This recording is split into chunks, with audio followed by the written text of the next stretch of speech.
subscribe masuk surga. Like, komen cepat kaya.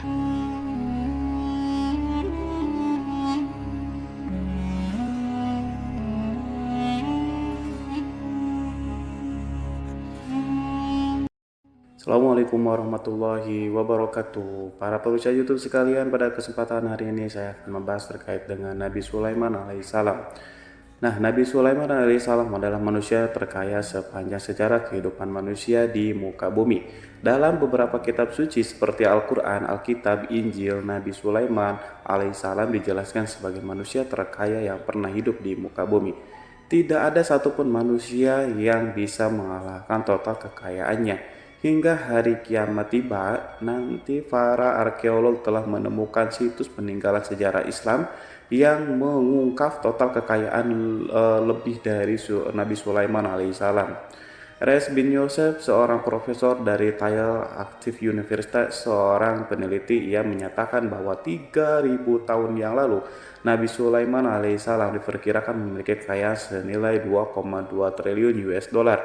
Apabila dikonversi dengan nilai mata uang dolar hari ini dan apabila dirupiahkan, maka nilainya setara dengan 32.891.870 triliun rupiah. Nilai itu berkali-kali lipat lebih banyak dari total kekayaan negara Indonesia yang hanya mencapai 11,454 triliun rupiah per 31 Desember 2021. Nabi Sulaiman AS memiliki beberapa mukjizat, diantaranya dapat berbicara dengan bahasa binatang. Beliau dapat memerintahkan mereka untuk melakukan sesuatu. Beliau juga dapat mengendalikan besar kecilnya tekanan angin dan dapat mengatur ke arah mana angin akan menghembus. Sehingga dengan itu Nabi Sulaiman dapat memanfaatkan angin sebagai kendaraannya dan juga kendaraan tentaranya. Nabi Sulaiman juga bisa melunakkan besi dan membentuk menjadi pakaian perang yang anti tusukan, senjata tajam. Tapi Nabi Sulaiman memimpin para jin, mereka tunduk dan patuh pada Nabi Sulaiman. Tidak hanya itu, setan dan iblis laknatullah yang merupakan makhluk pembangkang dapat dibuat tunduk bertekuk lutut pada perintah-perintah Nabi Sulaiman. Bisa melakukan teleportasi, yaitu berpindah dari satu tempat ke tempat yang lainnya dalam waktu singkat. Peristiwa tersebut dibuktikan dengan pemindahan singgasana Ratu Bilqis atas perintah Nabi Sulaiman. Nabi Sulaiman juga dikenal sebagai raja yang adil dan bijaksana. Nabi Sulaiman diberkahi kecerdasan yang sangat luar biasa untuk menyatupadukan segenap kekuatan yang Allah berikan kepadanya. Ia mengelola dan membawa kerajaannya menjadi kekuatan raksasa yang tak terkalahkan di masanya. Dengan segenap kemampuan yang dimiliki, tentara Nabi Sulaiman adalah tentara terkuat di bumi tanpa ada yang menandinginya. Pertanyaan mendasar yang muncul kali ini adalah dari mana sumber kekayaan dan kekuatan Nabi Sulaiman alaihissalam? Untuk mendapatkan jawabannya dari pertanyaan itu, simak video ini sampai akhir. Sebelum itu, mari bantu channel ini untuk terus berkembang dengan cara subscribe dan nyalakan tanda loncengnya, juga like, komentar yang positif, berikan share juga pada video ini. Semoga bernilai amal jariah karena ikut mensiarkan kisah Islam pada masyarakat Islam dan dunia. Terima kasih. Bismillahirrahmanirrahim.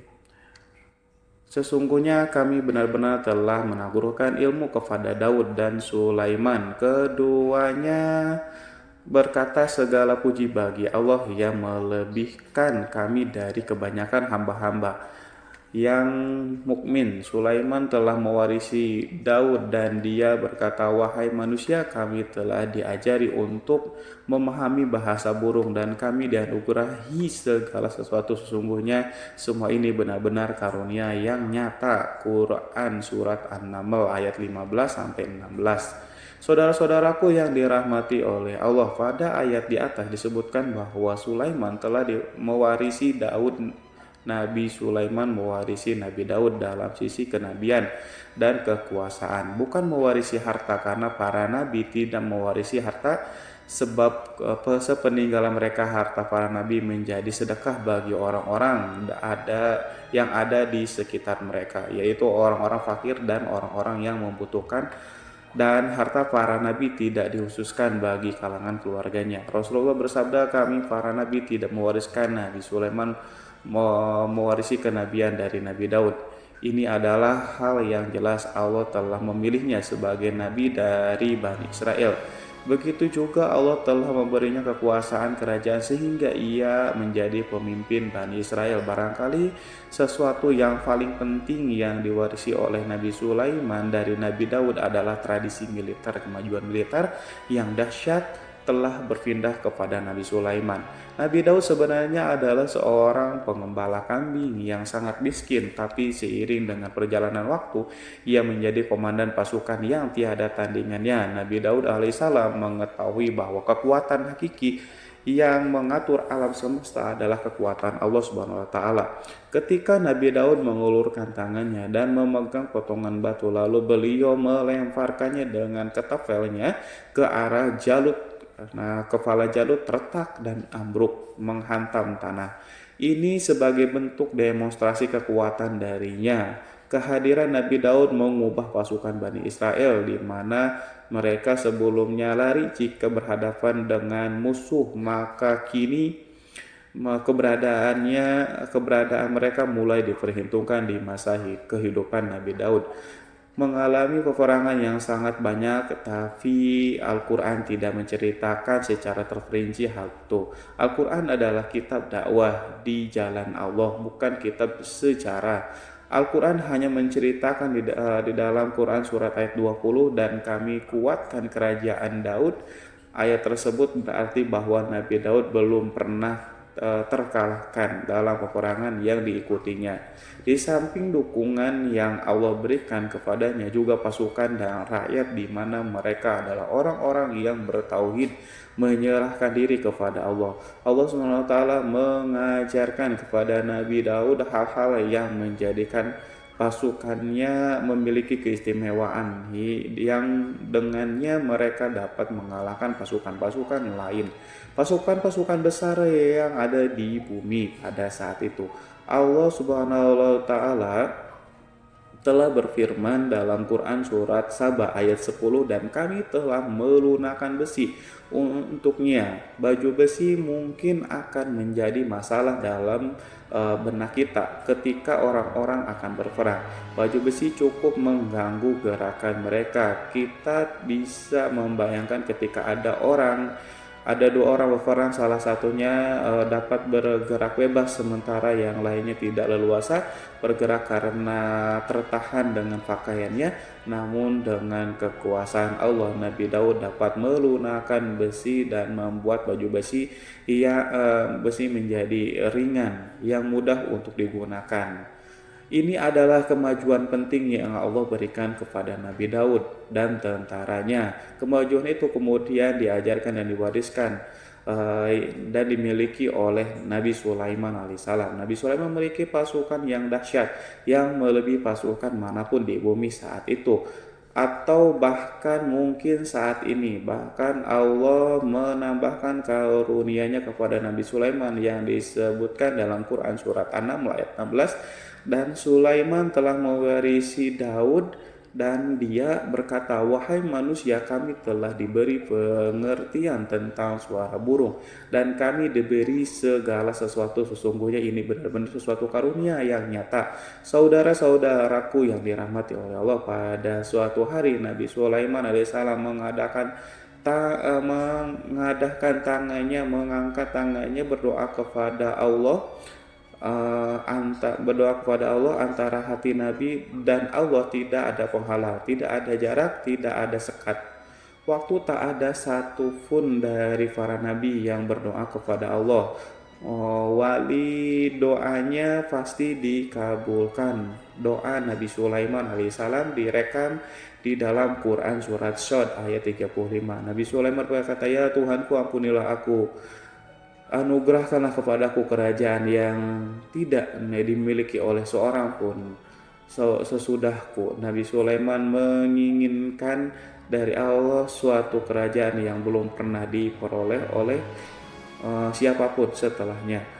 Allah Subhanahu wa taala mengabulkan doa Nabi Sulaiman dan memberinya kerajaan tersebut. Nabi Sulaiman mewarisi kekuasaan, kenabian, hikmah, ilmu dari Nabi Daud alaihissalam. Orang-orang menyebutnya Sulaiman al-Hakim, Sulaiman yang bijaksana. Kebijaksanaan Nabi Sulaiman tidak terbatas pada keadilannya di tengah-tengah manusia yang juga kasih sayangnya kepada mereka. Namun kebajikan Nabi Sulaiman juga berlaku di kalangan burung dan binatang lainnya.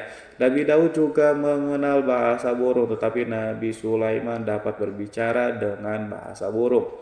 Bahkan ia dapat menggantikannya sebagai pembantunya ketika Nabi Daud bertasbih, gunung-gunung dan burung-burung serta binatang buas ikut bertasbih bersamanya. Bahkan angin pun berhenti untuk mendengarkan tasbih itu. Sedangkan Nabi Sulaiman, Allah Subhanahu wa taala memberinya karunia lebih dari itu, di mana binatang-binatang buas tunduk padanya. Begitu juga angin dan burung. Saudara-saudaraku yang dirahmati oleh Allah, Nabi Sulaiman alaihissalam mampu mendengarkan bisikan semut yang berbicara kepadanya kepada sesamanya. Mereka bahkan ia mampu memerintahkan semut tersebut sehingga semut itu menjadi taat pada perintah pasukan Nabi Sulaiman. Nabi Sulaiman memiliki kekuatan yang sangat dahsyat di dunia. Belum pernah ada di dunia ini satu pasukan pun yang memiliki kekuatan seperti itu. Kekuatan Nabi Sulaiman berasal dari beberapa kombinasi yang sangat mengagumkan, sehingga karenanya ia tidak dapat tertandingi. Kekuatan itu terdiri dari manusia, binatang, jin, dan lain-lainnya.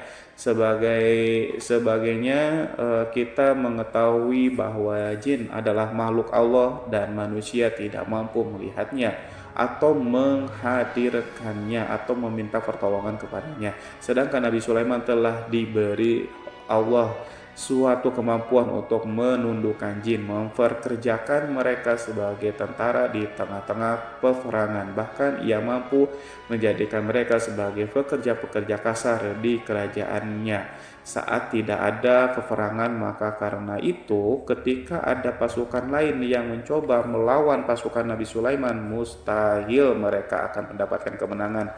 Bahkan pasukan Nabi Sulaiman diperkuat oleh burung-burung di pasukan Nabi Sulaiman memerankan tugas penting, yaitu menjadi agen intelijen. Kita mengetahui bahwa peran informasi saat peperangan adalah hal yang penting, dan informasi tersebut pasukan dapat mengetahui keadaan lawannya. Demikian peranan burung pada pasukan Nabi Sulaiman.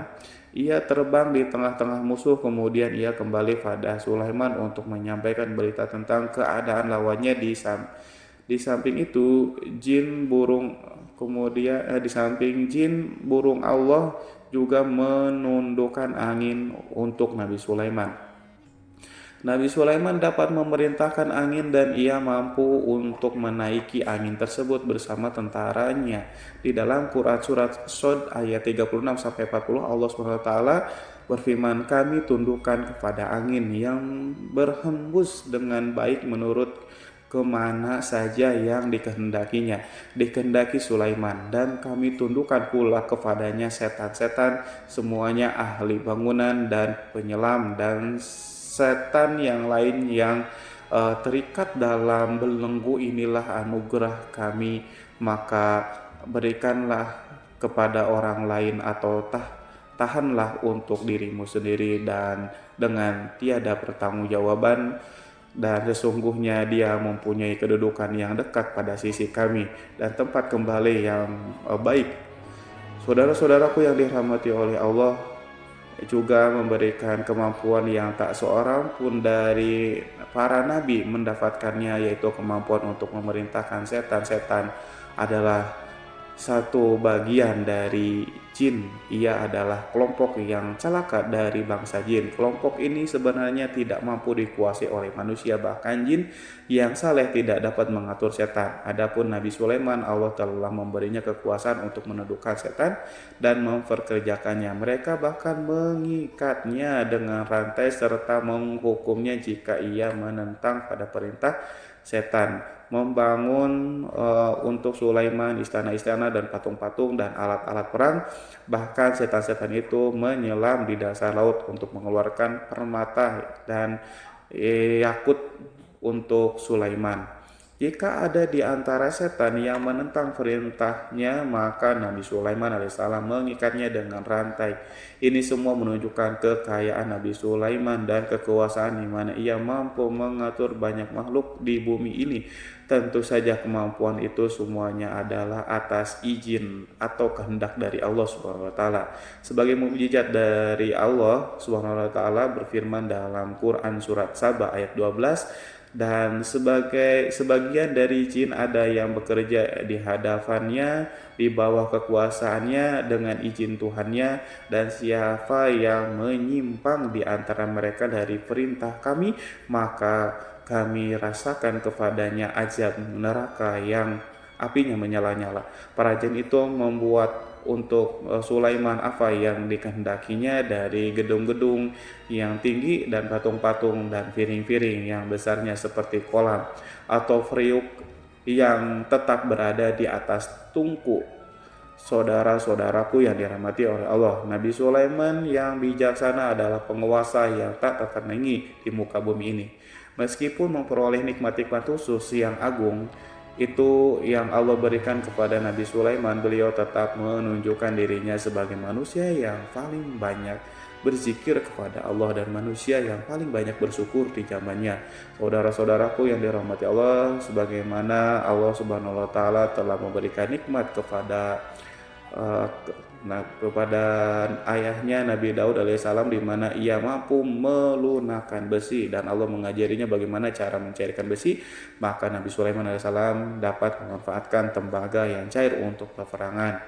Dan juga di saat perdamaian, pada saat peperangan beliau mencampur tembaga dengan besi dan membuat darinya perunggu. Mereka menggunakan senjata-senjata perunggu dalam peperangan seperti pedang, baju besi, dan juga pisau. Senjata-senjata ini adalah senjata yang paling kuat di saat itu.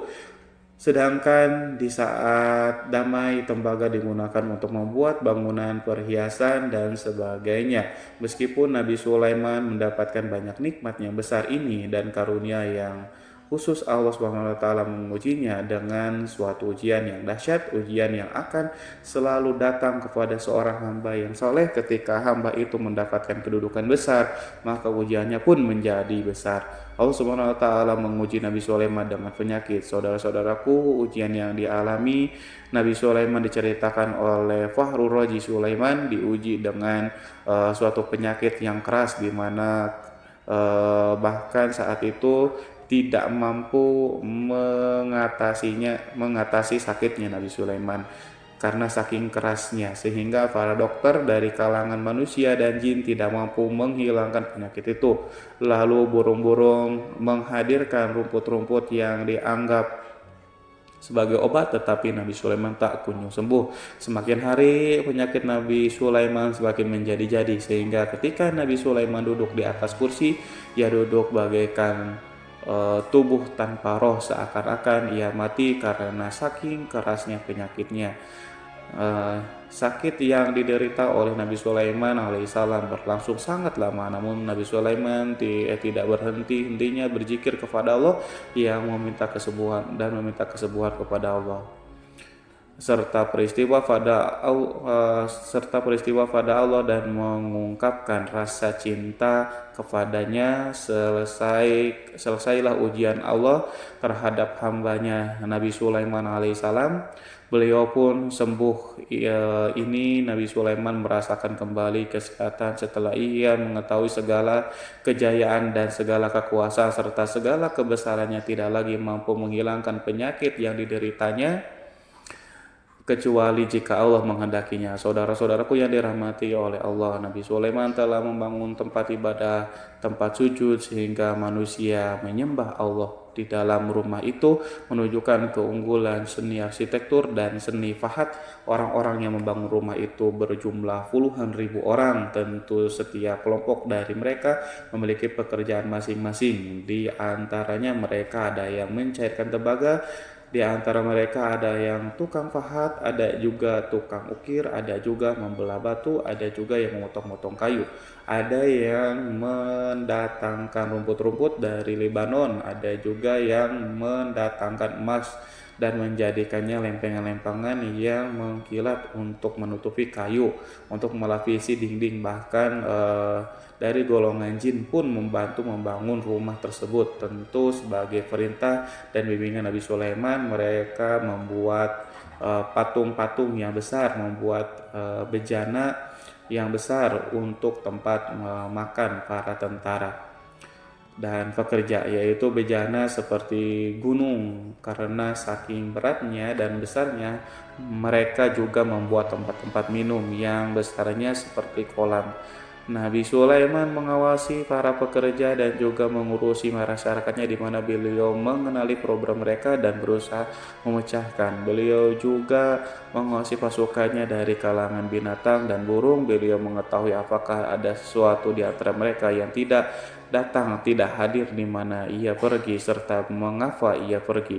Nabi Sulaiman menguasai pengetahuan itu. Semua Nabi Sulaiman bukan hanya mengetahui problem tentaranya dari kalangan manusia dan juga tentaranya dari kalangan burung, namun ia juga menunjukkan kasih sayang terhadap semut, di mana beliau mendengar bisikan dan tidak suka untuk menginjakkannya. Nabi Sulaiman selalu menundukkan kepalanya ke bumi sebagai bentuk rasa rendah diri dan syukur kepada Allah Subhanahu wa taala. Pada saat itu hari Nabi Sulaiman berjalan di depan tentaranya dan tiba-tiba ia mendengar suara semut yang berkata kepada teman-temannya dari kalangan semut, yaitu terrekam dalam Al-Quran surat An-Nahl ayat 18 sampai 19. Wahai semut, semua masuklah ke dalam sarang-sarangmu agar kamu tidak terinjak oleh Sulaiman dan tentaranya, sedangkan mereka tidak menyadari. Nabi Sulaiman alaihissalam tersenyum mendengar itu, berarti ia berdoa, ya Allah Tuhanku, berilah aku ilham untuk tetap mensyukuri nikmat-Mu yang telah Engkau anugerahkan kepadaku dan kepada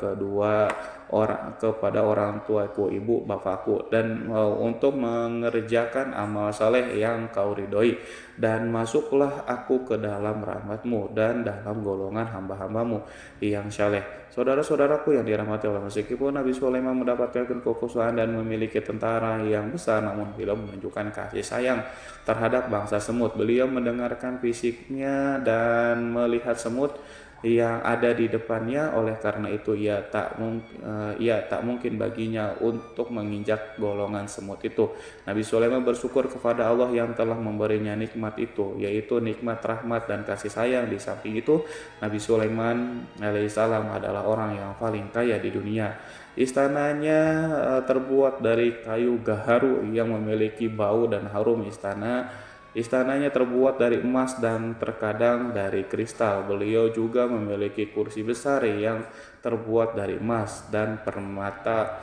Istana Nabi Sulaiman merupakan istana yang paling besar di dunia. Nabi Sulaiman menggunakan pakaian dari emas dan permata. Meskipun demikian, Nabi Sulaiman tetap menunjukkan sebagai hamba yang berserah diri dan rendah diri di hadapan Allah Subhanahu wa taala dan sederhana di depan manusia. Nabi Sulaiman yang merendahkan dirinya di hadapan Allah, ia selalu sujud kepada Allah sebagaimana ayahnya yang selalu bertasbih kepada Allah. Nabi Sulaiman selalu melantunkan lagu-lagu cinta ilahi dan hanya memuji Allah Subhanahu wa taala. Pada suatu hari Nabi Sulaiman mengeluarkan perintah kepada pasukannya untuk bersiap-siap. Kemudian Nabi Sulaiman keluar dan memeriksa pasukannya satu demi satu. Pasukannya diteliti. Kelompok yang pertama adalah kelompok manusia. Nabi Sulaiman memperhatikan kesiapan mereka, lalu Nabi Sulaiman mengeluarkan perintah kepada mereka. Kemudian Nabi Sulaiman memeriksa kelompok jin dan menyampaikan perintahnya kepada mereka. Beliau memenjarakan jin yang tampak bermalas-malasan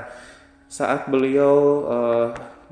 bekerja. Lalu beliau memeriksa binatang dan berkata kepada mereka, apakah mereka sudah makan dengan baik, apakah mereka tidur dengan nyenyak, apakah ada yang mengadu pada mereka, misalnya karena penyediaan sesuatu atau karena makanan yang tidak layak, apakah di sana ada yang sakit, dan lain sebagainya. Semuanya diperiksa oleh Nabi Sulaiman. Ketika Nabi Sulaiman merasa puas dengan semuanya, Nabi Sulaiman memasukkan memasuki tenda tempat berkumpulnya para burung. Nabi Sulaiman alaihissalam kemudian memasuki tenda tersebut dan mengamati keadaan di sekitarnya sehingga beliau mengetahui bahwa ada satu burung yang tidak hadir, yaitu burung hudhud. Nabi Sulaiman alaihissalam kemudian berkata kepada yang diabadikan dalam surat An-Naml ayat 20, "Mengapa aku tidak melihat burung hudhud?" Burung-burung yang lainnya tampak terdiam sebagai penghormatan dan mereka mendengarkan apa yang dikatakan eh, pemimpin mereka Nabi Sulaiman. Nabi Sulaiman mengarah ke pandangannya pada semua burung dan tidak menemukan burung hudud di antara mereka. Tak seekor burung pun yang mengetahui keberadaan burung hudud. Absen pada apel wajib kali ini, Nabi Sulaiman memulai menampakkan kemarahannya. Apakah dia termasuk yang tidak hadir? Tiba-tiba seekor burung kecil memberanikan diri untuk berkata kepada Nabi Sulaiman, "Wahai Nabi yang mulia, seharusnya hudud ada bersamaku kemarin untuk melaksanakan tugas penyelidikan. Ia adalah pemimpin misi itu, namun burung hudhud belum datang. Oleh karena itu, aku tidak pergi bersamanya." Burung itu tampak gemetar karena Nabi Sulaiman bahwa hudhud tidak hadir dan tak seorang pun mengetahui kemana ia pergi. Hudhud pergi tanpa terlebih dahulu meminta izin kepada Nabi Sulaiman dan tidak memberitahu kemana keberadaannya. Dalam keadaan marah, Nabi Sulaiman berkata, "Sesungguhnya aku benar-benar akan mengazabnya dengan azab yang keras atau benar-benar menyembelihnya kecuali jika ia benar-benar datang kepadaku dengan alasan yang jelas." Kawanan burung-burung mengetahui bahwa Nabi Sulaiman sedang marah dan telah menetapkan untuk menyiksa burung hudhud atau menyembelihnya atau justru memaafkan dengan syarat ia datang dengan membawa alasan yang dapat menyelamatkan, atau dengan kata lain burung hudhud dapat memastikan bahwa ia melaksanakan tugas yang penting. Nabi Sulaiman menunjukkan kemarahannya yang besar sehingga siapapun merasa takut pada Nabi Sulaiman marah, maka kemarahannya akan membelah kebenaran. Kemudian beliau dapat melaksanakan ancaman dengan cara yang mudah. Seekor burung tanpa gemetar ketakutan melihat kemarahan Nabi Sulaiman. Lalu beliau mengeluarkan tangannya ke burung itu dan memegang kepalanya sehingga burung itu pun merasa tenang dan merasa takutnya hilang. Nabi Sulaiman kemudian pergi dari tempat burung dan menuju istananya. Nabi Sulaiman masih memikirkan keadaan burung hudhud. Seharusnya burung hudhud menjadi bagian penting dari badan intelijen. Apakah ia pergi untuk menyingkap sesuatu atau apakah ia pergi hanya untuk bermain-main? Nabi Sulaiman alaihissalam telah memperhatikan dan mengetahui bahwa burung hudhud adalah seekor burung yang cerdik dan juga fasih berbicara. Terkadang Nabi Sulaiman mendapati burung hudhud sedang bermain-main dan menunda-nunda pekerjaannya. Namun ketika Nabi Sulaiman melihatnya, burung hudhud memahami bahwa perbuatannya tidak benar sebab ia tidak boleh menyampur adukan antara waktu serius dan waktu bermain. Tidak lama setelah itu burung tiba-tiba di tempat para burung-burung yang lain berkata kepadanya, "Wahai Hud, pergilah engkau ke tempat Nabi Sulaiman. Jika ia mengetahui bahwa engkau telah sampai, jiwamu benar-benar terancam." Mendengar itu burung hudhud segera beranjak. Ia terbang menemui Nabi Sulaiman. Pada waktu itu Nabi Sulaiman sedang duduk bersama tentaranya yang lain. Burung hudhud berdiri. Ia telah mencanangkan untuk memulai pembicaraan dengan Nabi Sulaiman. Sebelum Nabi Sulaiman banyak bertanya kepadanya kemana dia pergi, ia berbagi sebagai bukti bahwa hudhud telah melaksanakan sesuatu tugas yang penting. Dalam Quran surat An-Nahl ayat 22, burung hudhud telah berbicara, "Aku telah mengetahui sesuatu yang kamu belum mengetahuinya dan kubawa kepadamu dari negeri Sabah untuk berita penting yang diyakini." Seakan-akan burung hudhud hendak berkata, "Aku adalah hudhud yang miskin, tapi aku mengetahui apa yang tidak engkau ketahui, dan aku datang kepadamu dari kerajaan Sabah dengan membawa berita yang sangat penting." Nabi Sulaiman nampak terdiam. Ia menunggu Hudhud menyelesaikan kisah yang tertulis dalam Quran surat An-Naml ayat 23 sampai 24. Hudhud berkata, sesungguhnya aku menjumpai seseorang wanita yang memerintah mereka dianugerahi segala sesuatu serta mempunyai singgasana yang sangat besar. Aku mendapati dia dan kaumnya menyembah matahari selain Allah, dan setan telah menjadikan mereka memandang indah perbuatan-perbuatan mereka, lalu menghalangi mereka dari jalan Allah sehingga mereka tidak mendapatkan petunjuk. Burung Hudhud diam sejenak dan Nabi Sulaiman merasa bahwa Hudhud menunjukkan kefasihan lisannya dan berbicara dengan baik kepadanya. Nabi Sulaiman berkata dalam Quran surat An-Nahl ayat 27 sambil menunjukkan senyum manisnya di wajah Nabi Sulaiman berkata, akan kami lihat apakah kamu benar wahai Hudhud, ataukah kamu termasuk orang-orang yang berdusta. Seakan-akan burung Hud ingin mengatakan aku tidak Diamnya Sulaiman membuat takut sehingga burung Hudhud terdiam. Nabi Sulaiman terdiam karena berpikir, lalu ia memutuskan sesuatu. Setelah itu beliau mengangkat kepala lainnya dan meminta secari kertas dan pena. Nabi Sulaiman menulis surat singkat dan menyerahkannya kepada Hudhud serta memerintahkan kepadanya dalam Quran surat An-Nahl ayat 24, pergilah dengan membawa suratku ini, lalu jatuhkanlah kepada mereka. Kemudian berpalinglah dari mereka, lalu perhatikanlah apa yang mereka bicarakan. Al-Quranul Karim hanya ceritakan dalam Quran surat An-Naml bagaimana perginya Hudhud dan bagaimana ia menyerahkan surat itu. Lalu Al-Quran langsung menyebutkan keadaan kerajaan Balqis yang saat itu ia sedang membaca surat tersebut di depan para pembesar kerajaannya dan para menterinya dalam Quran surat An-Naml ayat 29 sampai 31. Berkatalah Bilqis, wahai pembesar-pembesar, sesungguhnya telah dijatuhkan kepadaku sebuah surat yang mulia. Sesungguhnya surat ini dari Sulaiman, dan sesungguhnya isinya dengan menyebut nama Allah yang Maha Pengasih lagi Maha Penyayang, bahwa janganlah kalian berlaku sombong terhadapku dan datanglah kepadaku sebagai orang-orang yang berserah diri. Saudara-saudaraku yang dirahmati Allah, dalam surat itu Nabi Sulaiman disebutkan hendaklah mereka menyerahkan diri dan tunduk kepada perintah Sulaiman. Nabi Sulaiman memerintahkan agar mereka meninggalkan penyembahan terhadap matahari. Nabi Sulaiman tidak mempersoalkan akidah mereka dan tidak memuaskan mereka dengan apapun. Nabi Sulaiman hanya memerintahkan bahwa ia berada di atas kebenaran, bukankah ia didukung kekuatan yang berlandaskan keyakinan dan dimilikinya. Nabi Sulaiman hanya memerintahkan mereka agar tunduk dan patuh kepadanya. Ratu Saba menyampaikan surat tersebut di tengah-tengah kaumnya. Dalam Quran surat An-Naml ayat 32 dijelaskan berkata Bilqis, wahai para pembesar, berilah aku pertimbangan dalam urusanku ini. Aku tidak pernah memutuskan sesuatu persoalan sebelum kamu berada dalam majelisku.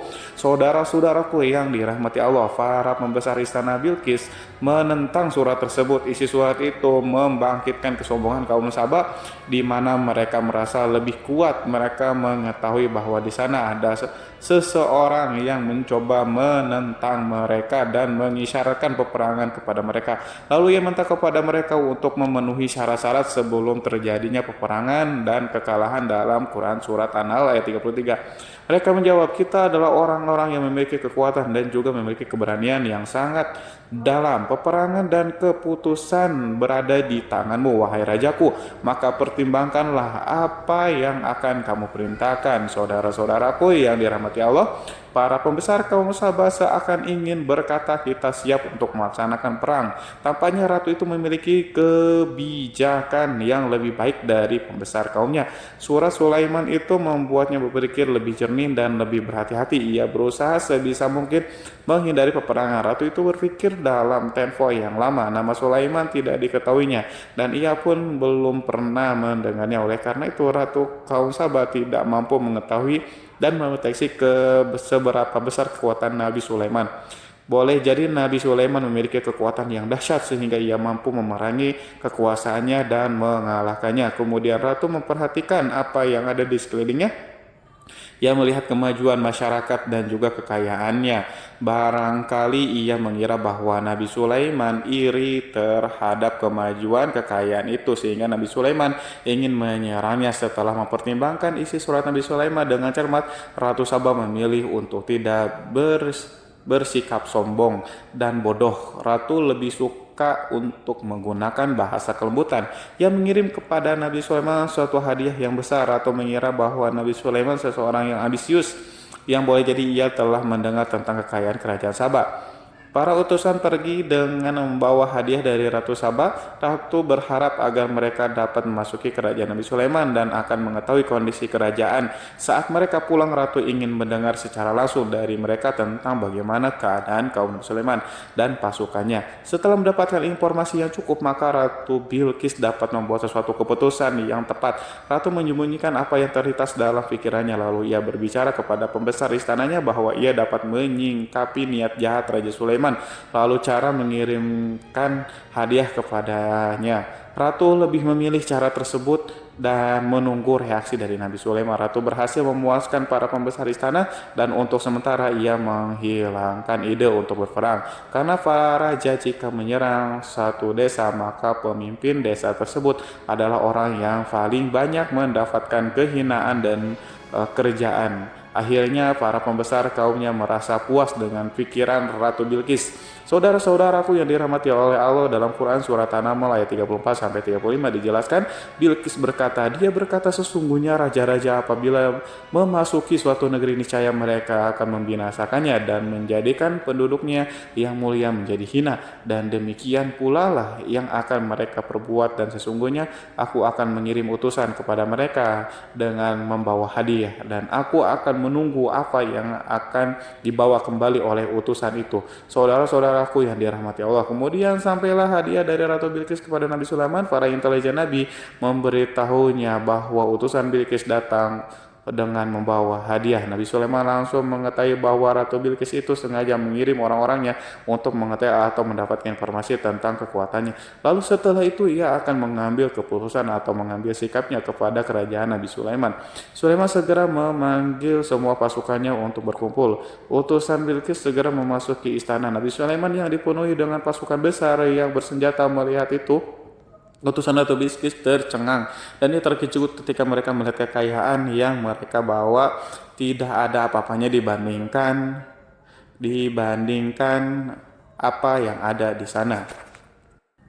Hadiah mereka tanpa tidak berarti, emas yang mereka bawa tanpa tidak memiliki makna. Saat mereka memasuki istana Nabi Sulaiman yang terbuat dari kayu-kayu pohon gaharu, ia mengeluarkan bau yang harum serta dihiasi dengan emas permata. Para utusan Ratu Bilqis berdiri bersama Nabi Sulaiman dan menyaksikan bagaimana Nabi Sulaiman mengendalikan pasukannya. Kemudian mereka mulai berpikir tentang kekuatan dan kualitas pasukan Nabi Sulaiman.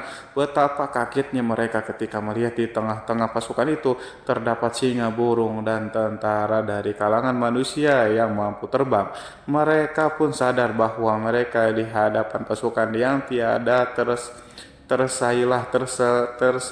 Demonstrasi pasukan Nabi Sulaiman. Kemudian para utusan ratu dipersilahkan maju ke tempat hidangan makanan.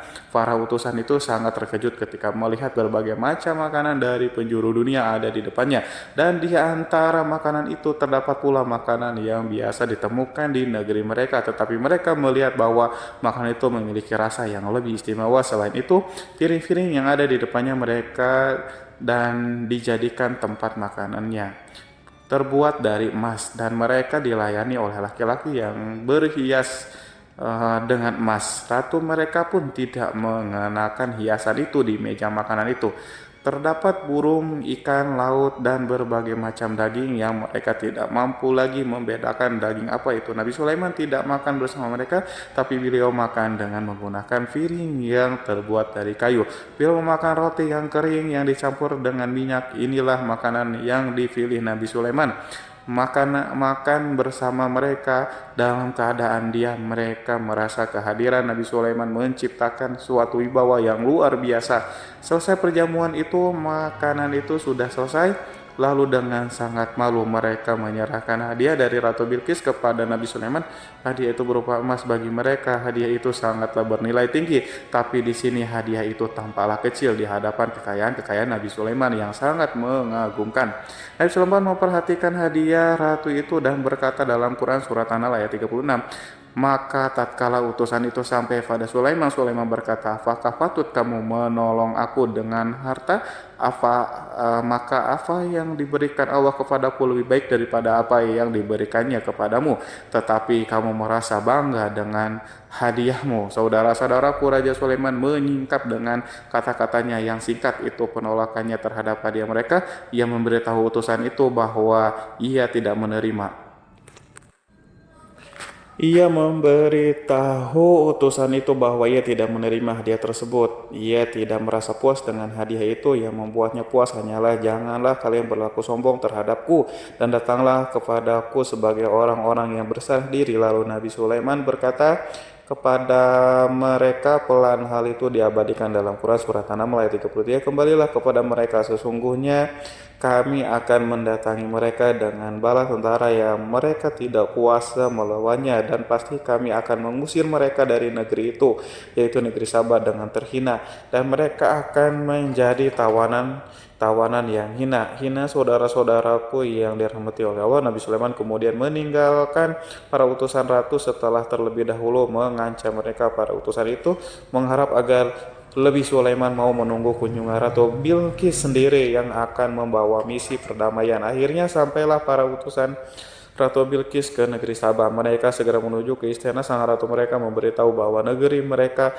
ada di ujung tanduk. Mereka menceritakan kepada ratu tentang kekuatan Nabi Sulaiman dan tidak mungkin bagi mereka mampu melawannya. Mereka meyakinkan Ratu Bilqis bahwa ia harus mengunjunginya dan melihat sendiri bagaimana kebesaran kerajaan Nabi Sulaiman. Kemudian ratu menyiapkan dirinya untuk pergi menuju kerajaan Nabi Sulaiman dan sudah duduk di kursi kerajaan di tengah-tengah para pembesarnya dan para menterinya serta para komandan pasukan. Beliau berpikir tentang sosok Bilqis. Sulaiman mengetahui bahwa Bilqis menuju tempatnya.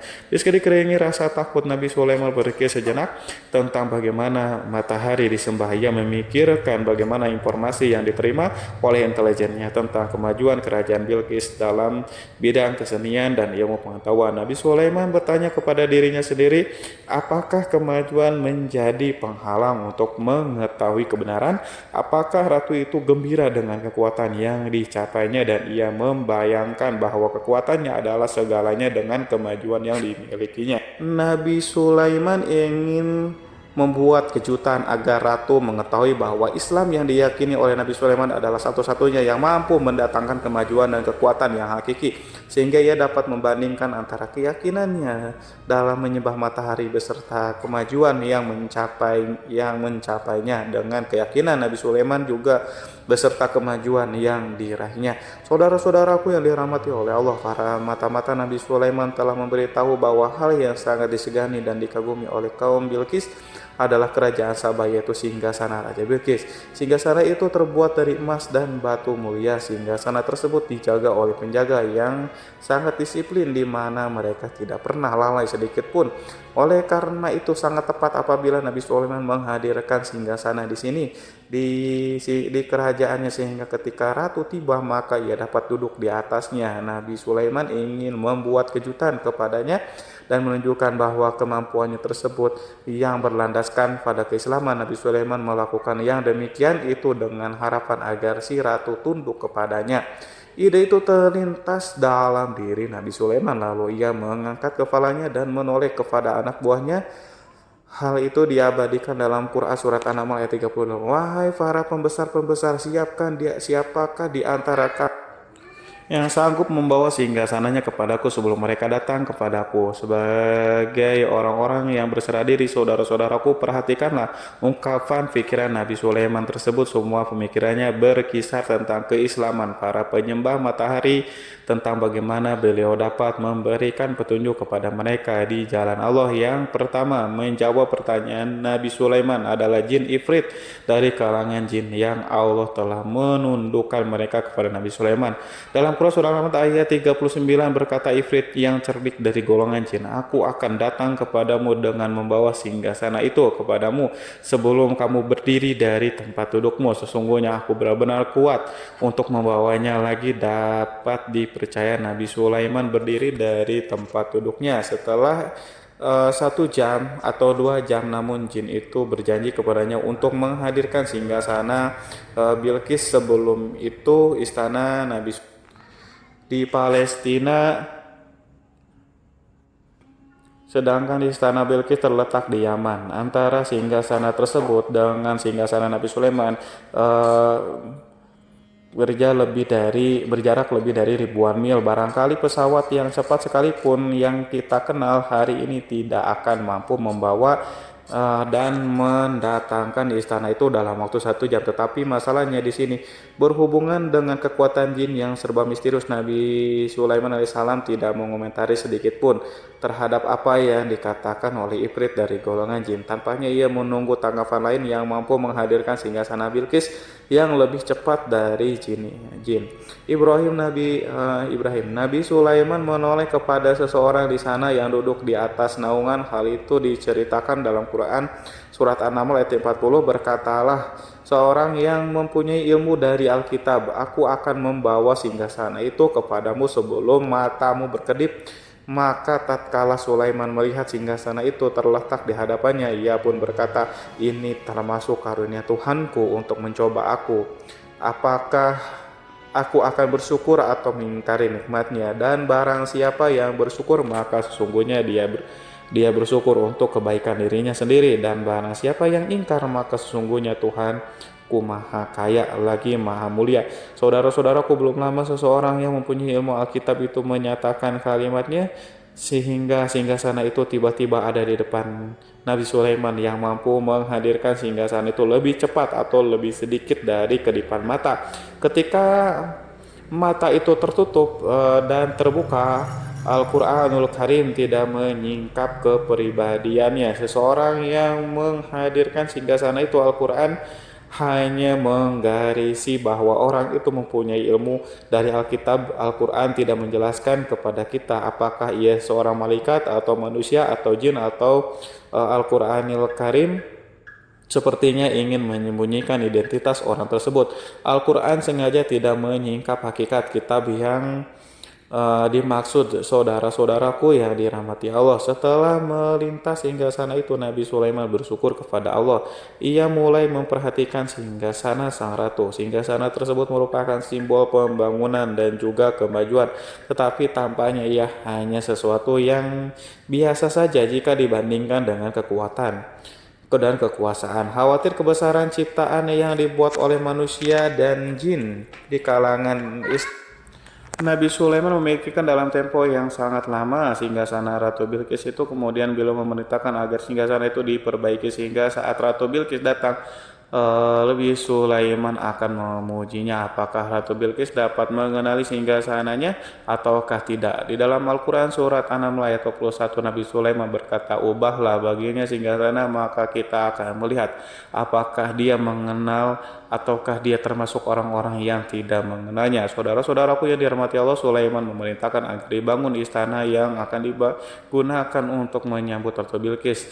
Nabi Sulaiman memilih tempat di laut dan ia memerintahkan agar dibangun suatu istana di mana sebagian besarnya terdiri dari air laut. Nabi Sulaiman memerintahkan agar lantainya itu terbuat dari kaca yang tebal dan kuat, sehingga orang-orang yang berjalan di atas istana itu akan dapat melihat di bawahnya ada ikan-ikan yang berwarna-warni yang berenang-renang, dan mereka akan melihat rumput-rumput laut yang bergerak-gerak. Akhirnya terselesaikan pembangunan istana itu. Saking bersihnya kaca lantai sehingga tampak di sana tidak ada kaca burung.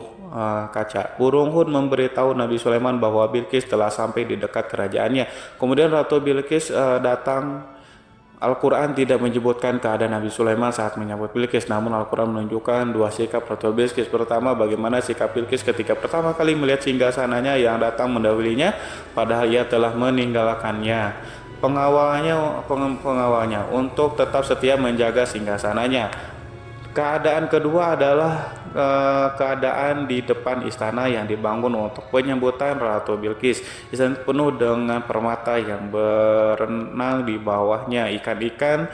Dalam Quran surat An-Naml 42 dijelaskan, dan ketika Bilqis datang ditanyakanlah kepadanya, serupa inikah singgasanamu Bilqis? menjawab seakan-akan singgasana ini adalah singgasanaku. Kami telah diberi pengetahuan sebelumnya dan kami adalah orang-orang yang berserah diri. Saudara-saudaraku, pada dialek di atas, Bilqis melihat singgasananya dan ia tercengang saat mengetahui bahwa itu adalah singgasana miliknya. Namun ia kemudian mulai ragu karena melihat tidak sepenuhnya itu singgasana miliknya. Jika itu benar-benar miliknya, lalu bagaimana ia datang mendahulinya? Dan bila bukan singgasananya, maka bagaimana Sulaiman dapat meniru sepersis dan seteliti itu, padahal Sulaiman tidak pernah sekalipun pergi ke kerajaannya. Nabi Sulaiman berkata saat melihat Bilqis mengamati singgasananya, apakah ini singgasanamu? Dia sangat kebingungan, namun setelah itu ia menjawab, sepertinya benar. Nabi Sulaiman berkata lagi, kami telah diberi ilmu sebelumnya dan kami sebagai orang-orang muslim saudara-saudaraku yang dirahmati oleh Allah. Melalui pertanyaan itu Nabi Sulaiman ingin mengisyaratkan kepada Bilqis agar ia membandingkan antara keyakinannya beserta ilmu yang dicapainya dengan keyakinan Nabi Sulaiman yang muslim beserta kata pengetahuan yang telah diraihnya penyembahan terhadap matahari dan pencapaian ilmu yang dicapai oleh Bilqis tanpa tidak ada apa-apanya dibandingkan dengan ilmu Nabi Sulaiman dan keislamannya. Nabi Sulaiman telah mendahulunya dengan bidang ilmu karena keislamannya. Karena itu sangat mudah baginya untuk mengungguli Bilqis. Dalam ilmu-ilmu yang lainnya, demikianlah yang diisyaratkan pernyataan Sulaiman kepada Bilqis.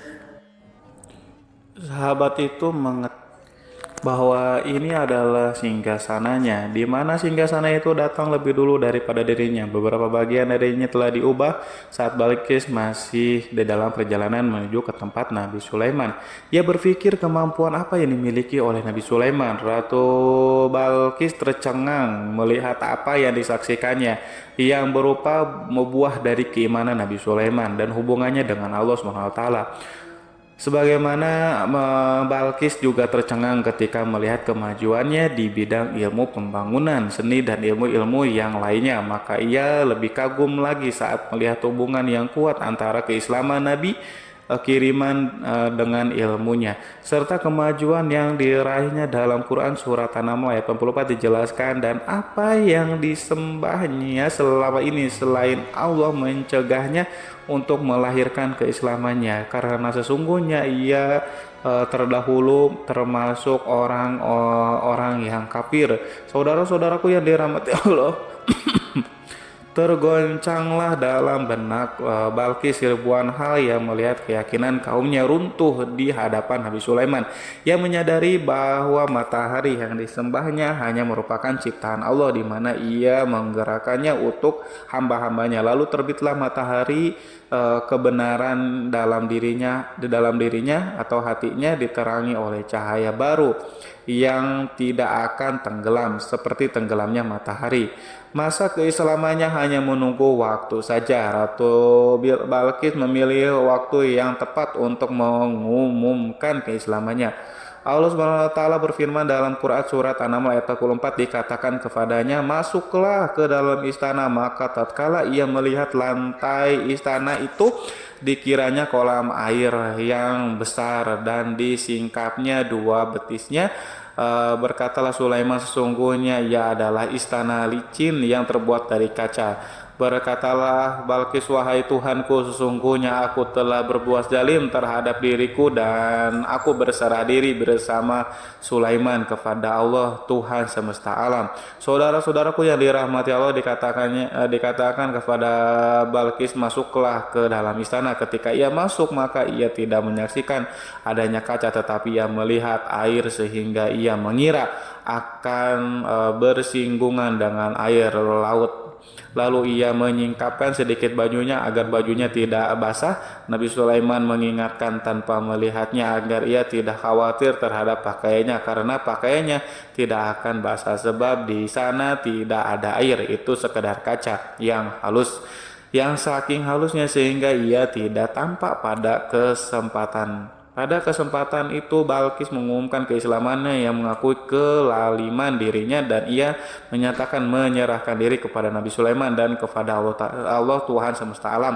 Lalu kaumnya pun mengikutinya dan mereka tidak memeluk Islam. Balkis menyadari ia berhadapan dengan penguasa yang terbesar di bumi dan salah satu Nabi Allah yang mulia. Untuk pertama kalinya wajah Sulaiman tampak dihiasi dengan senyuman yang menunjukkan kepuasannya sejak Balkis mengunjunginya. Demikianlah Sulaiman mewujudkan kejayaan yang hakiki dan menyebarkan cahaya Islam di muka bumi. Saudara-saudaraku, Al-Quran tidak menyebutkan kisah Balkis setelah keislamannya. Para ahli tafsir mengatakan bahwa ia menikah dengan Nabi Sulaiman. Selain itu, ada yang mengatakan bahwa ia menikah dengan salah satu orang dekat Nabi Sulaiman. Ada juga yang mengatakan bahwa sebagai raja Habasyah adalah keturunan dari buah perkawinan ini.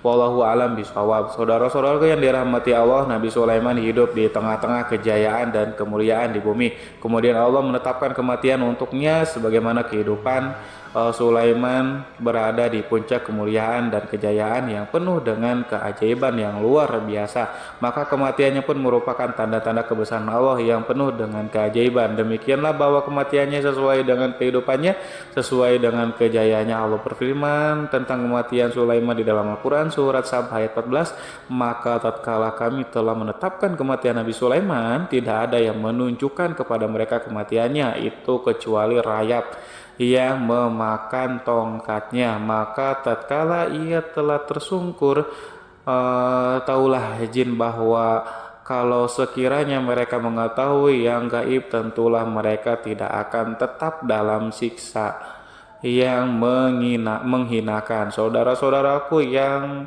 kemampuan Nabi Sulaiman untuk menundukkan jin dan mempekerjakan mereka serta hubungan mereka dengannya, semua itu menimbulkan fitnah di tengah-tengah manusia dalam hal tertentu, dan kematian Nabi Sulaiman merupakan batasan jawaban terhadap fitnah ini. Kami tidak mengetahui siapa yang mengklaim bahwa jin mengetahui hal yang gaib, apakah itu setan yang terkutuk atau jin yang bodoh atau manusia yang tertipu. Kami tidak mengetahui siapa yang bertanggung jawab terhadap tersebarnya isu yang keliru ini.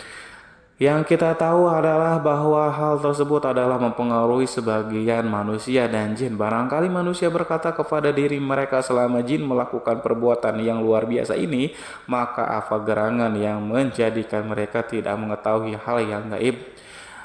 Manusia itu lupa bahwa kunci kegaiban berada di tangan Allah. Masalah ilmu gaib tidak akan mampu dikuasai oleh jin, manusia, para nabi, dan semua makhluk. Hanya Dia yang mengetahui, dan manusia yang diberitahu hanya sedikit. Sekali lagi, saudara-saudaraku yang dirahmati Allah, seakan-akan Allah telah merencanakan bahwa kematian Sulaiman bertujuan untuk menghancurkan pemikiran itu, yaitu pemikiran bahwa jin mengetahui hal-hal yang gaib. Jin bekerja untuk Nabi Sulaiman selama beliau hidup, dan tatkala beliau meninggalkan maka tugas mereka menjadi bebas. Nabi Sulaiman meninggal tanpa diketahui oleh jin, sehingga mereka tetap bekerja untuknya. Mereka tetap mengabdi kepada Sulaiman. Seandainya mereka mengetahui hal yang gaib, niscaya mereka tidak meneruskan pekerjaannya. Mereka, saudara-saudaraku, pada suatu hari Nabi Sulaiman memasuki mihrabnya untuk itikaf, ibadah dan beribadah kepada Allah. Tak seorang pun yang berani mengganggu khalwatnya di mihrab itu.